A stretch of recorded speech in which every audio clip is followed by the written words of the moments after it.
Hi guys, it's Betty Glasgow here. Welcome back to my channel. And this time we're going to do a movie review on Star Wars Rogue One. Did the movie live up to the hype? Was it good? You're damn right it did. This movie was pretty damn cool. And I have to admit, I was kind of excited to see it and I kind of wasn't.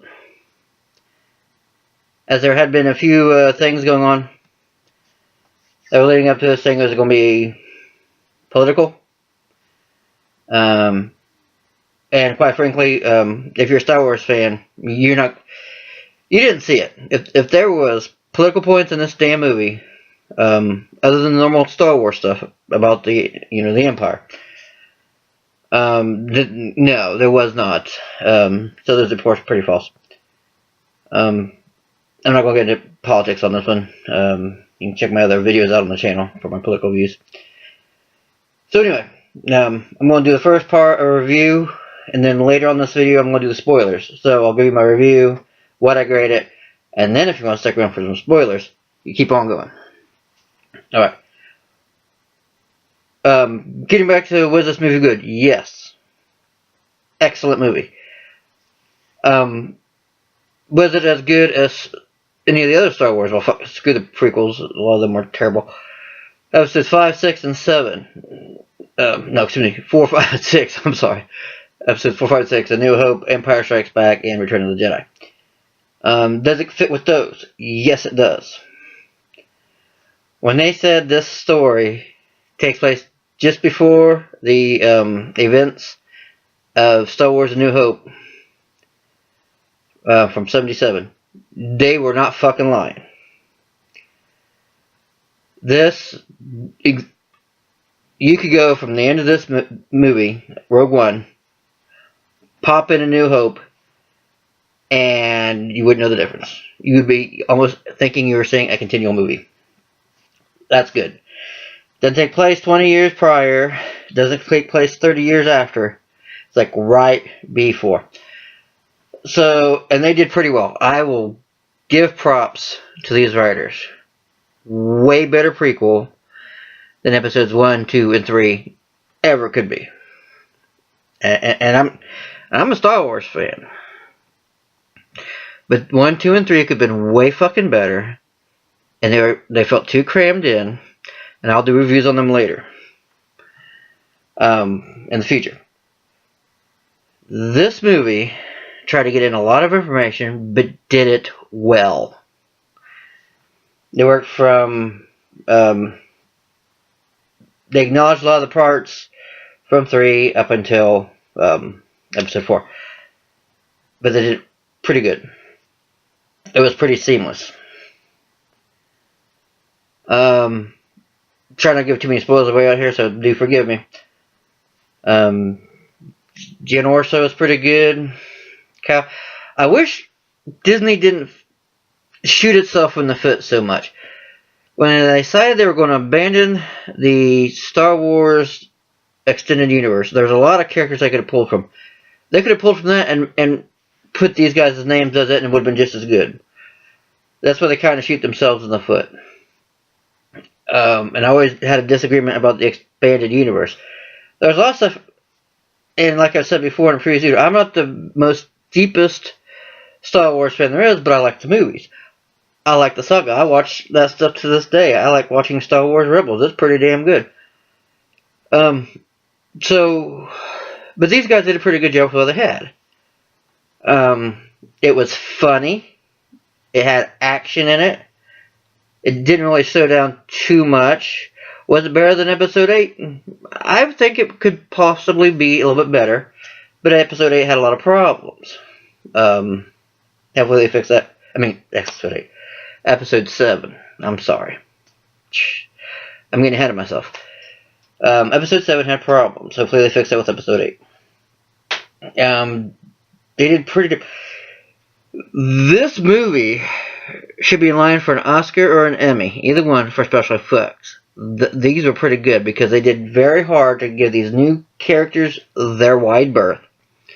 And still brought in the classic characters. You had Vader, Tarkin. They actually made the good guy look like him pretty well. They made a lot of people look young. Vader was in it. Pretty damn good Vader. I'm a bit of spoiler here. The guy in the boss of the tank was Vader. It wasn't the Emperor. The Emperor does not make an appearance in the movie, so. But Vader does. He does pretty good. James Earl Jones' voice. And that breathing. Man. Perfect Vader voice. In fact, I was telling a coworker the other day who had the Grinch song, and Earl Jones singing it. I said, every time I hear that song, it makes me think of Vader, and I always think of Vader singing this. She got a chuckle out of it. Anyway, so, excellent movie. I recommend seeing it. I'll probably go see it again. Good character development. Comedy hits in the right spot. It gets serious where it needs to be. You actually believe that you're back on Yavin 4 before episode 4. Looks like they went through a lot of painstaking details to make sure they got that right. I give them props. They know how to do a prequel. I'll give them that one. It makes me excited to see what they can do with the Han Solo spin-off, the Solo movie, which is that's supposed to be out in what, 2019, 2018? Because I think it's supposed to be the movie between episode 8 and episode 9. So they did pretty good. Good acting. I have nothing really I could say bad about it. What is my rating on this movie on a scale out of 1 to 10, with 10 being the best, and of course 1 being crap? As I've done my reviews, I give this movie an 8.5 out of 10. There's a few things wrong with just a few things wrong with it, which I will go over when we go to the spoilers here shortly. Which I think I would highly advise seeing this movie. And now I'm going to get to the spoilers. So, if you don't like spoilers, this is your 5-second warning. 5, 4, 3, 2, 1. Spoiler time. Alright, now, the opening is not a standard opening where you see the big Star Wars credits. Didn't have that. I was shocked. They went in a totally different direction. Nice little plot twist. So they start out with Jan as a young girl. And then, after they do their events, they get a little backstory there with her father and all that.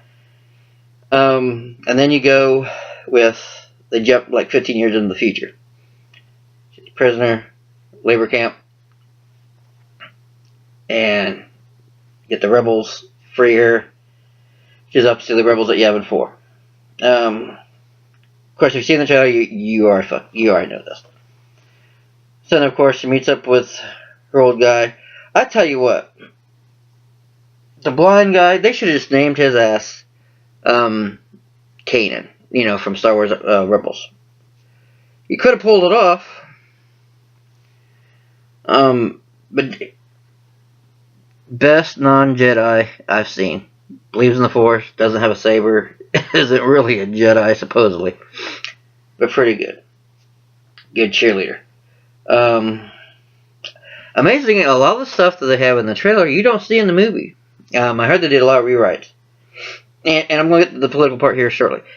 There were rumors that they were going to be anti-Trump and stuff like that, and that's going to show in the movie. And they went and did rewrites and all that. Like I said before, you don't see it. If they did it, they did a piss poor job putting that in this movie. Because to the average Star Wars viewer, it's just fucking the Empire versus the Rebels. So you didn't see it. So if they did it, it's a piss poor job. So whoever spread that rumor, is off the rocker. I have my suspicions, but that's not for this video. So anyway, there were great action, jumps. Probably one of the best space fight scenes in the end between the Rebel fleet and the Empire Star Destroyers at the final planet. I think in any movie since Return of the Jedi. It's that fucking good. It could probably even maybe slightly top Return of the Jedi just because the way the effects came along since then and what they could do more with the ships. And that would be the only reason why. Sorry, got an itchy nose. So, the story was great. Went back and forth.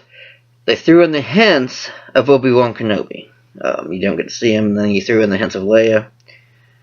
The guy who played Senator Organa from Star Wars 1, 2, and 3, he was in it. He reprised his role. The lady who played Mon Mothma was pretty damn good. All the actors are pretty good. I don't have a flaw with any of their acting whatsoever. They were really good. No one overplayed their role. Hell, even the robot, the security guard, he was pretty damn funny, and they made him that way. He wasn't overplayed. He was comic relief, but they didn't fuck it up like they did with Jar Jar Binks. He did it just right. They learned from that mistake. Then they go... You got a couple battles in here. You got the one where they're at the shuttle port where she meets her dad. He dies. Spoiler alert, sorry. And they fly off. Then they go, after they find out all the bullshit where the plans are, the next one, and that was the second battle. Really good. Good walkthrough. They didn't make shit simple for these guys. They didn't think, we're going to walk in and take it. No, there's a lot of fucking problems for them. And I like that. I don't like it when things go off without a hitch. I did like what they did with the Star Destroyers and how they brought down the shield. That was good. They did have C-3PO and R2 making an appearance. It's no shock there. Remember, it's supposed to be right before Episode 4. So, of course, you're going to have some of them people in it. So I knew you should have figured out, if you're a Star Wars fan, they would at least be in it. If you're a real fan, you would have figured out the blockade runner would have to be about in it at the end of the movie. And it was. Vader does damn good. He's not in it as long as Han Solo is in Episode 7. And he's not in it as short as Luke was. Which was another major problem with Episode 7, was how short Luke was in it. But he's great. He's in as long as he needs to be. Great timing. And he's the only lightsaber in the movie. If you think you're going to find lightsabers, no. Which was another reason I don't understand why they gave Jan a kyber crystal, the stuff that helps power up the lightsaber blade, and she never fucking does anything with it. I mean, I understand kyber crystals are what powers the Death Star, but you get ahead. You know, there was no real meaning for that other than meeting the blind guy. That's the Force wielder. I wish I had done something with that. But then again, I guess making her a Jedi would be a bit too much. So maybe that's alright. There is a flaw with the movie, I would have to say, though I do understand. I understand it. I don't have to agree with it. And I'll tell you that in a bit. And as I told you, when they get the plans, they end it with the blockade runner taking off in the end, and just where you would see if you popped in Episode 4, that's where you would be seeing it. So they did like I said, they did painstakingly accurate detail to get this movie right. I mean, even like I said, you get to see Leia at the end, and young Leia. Just like you see a young Tarkin just about the same age. The CG alone, Jesus, they did good. Like I said, that's why they need to win an Oscar or an Emmy, in my opinion. The major problem I have with it, other than the aforementioned, no real names related, was that, and I understand it's a one-shot movie. And here's a major spoiler if you don't want to know this part of the ending. You want to stop this now. But they killed way too fucking many of the main cast. I understand why they had to do it. I guess maybe really thinking about it's not that much of a flaw, but maybe it's my thing from saying that there's not a lot of people deaths in the movies in the Star Wars movie. Maybe that's because of what we've become accustomed to. But it does make the movie give more feeling to and connection to what happens in Episode 4, when she means many Bothans died. I don't know why they didn't call themselves Bothans. That was a flaw they didn't have. I noticed that. Like, we're not Bothans. They didn't call themselves Bothan spies because they weren't from Boston. Yeah, they were just spies. They were rogue spies. They were Rogue One. That would have made fucking much more sense. It was pretty good. A lot of action. I enjoyed it. I recommend seeing it. So go see it. Now I can't wait for. Now I'm excited for Episode 8. I wish that was another flaw. They didn't show. There's really no new movie trailers to this. They had Resident Evil. Fucking seen that thing. Trying to remember those. They weren't fucking impressive. I can't remember the others. There was 3 trailers and none of them were fucking anything new I've seen. This would have been a great one for a teaser for Episode 8 to wet our whistle for next year. I didn't stay through the credits like I would a Marvel movie because that's not a Star Wars thing. I could be wrong, and they surprised me with the beginning, and maybe I should have stayed till the end of the credits. I will next time, because I'll go see this again. It is a good movie. Hell, I've seen Episode 7 like 4 or 5 times in the theater. So I'll probably see this again. At least twice. I'll go with a couple of my friends who've been wanting to see it. So, that's my review. Excellent movie. Go see it. If you're a Star Wars fan, you're nuts not to see it. If you're afraid that you wouldn't like it, you'll like it. If you liked Episode 7, if you liked Episode 4, 5, 6, and 7, you don't have to worry about liking 1 and 3 or 3. If you like New Hope, Empire Strikes Back, and Return of the Jedi, you'll like this movie. You don't even have to like The Force Awakens to like this movie. If you like Star Wars, the first film, you're gonna love this one. I guarantee it. If you don't, let me know down below. How'd you like this review? Check out the other videos on my channel. Go down below. Like, dislike, comment, and subscribe. Now, as always, you guys, you take care, and I will see you next time.